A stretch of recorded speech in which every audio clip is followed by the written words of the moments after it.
horses out. One slow out, that's Mean Machine. Moving up on the outside now is a Royal King. In the middle comes Optimus Prime. Rushing up in the inside now is a Bad Boy. Passing before the judge stand for the first time, we are Bad Boy by about 2 lengths. Optimus Prime in second. Alongside is a Royal King. And Mean Machine trails the field. And going along for the first turn, we are Bad Boy by about 2 lengths. Royal King now moving up to take second. Dropping back in third is Optimus Prime. And Mean Machine still running in last. As they settle down the back, Bad Boy still in front by about a length and a half. Coming closer now in second is Royal King. And in third is Optimus Prime. A long way back to Mean Machine. And that's still Bad Boy by only half a length.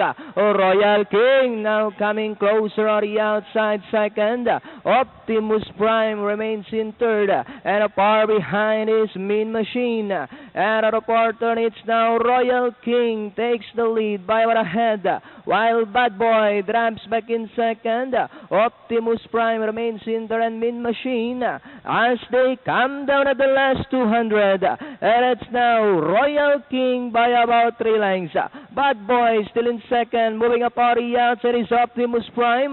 Last 100 meter of the race. And it's still Royal King by about 5 lengths and winning this race. And finally Royal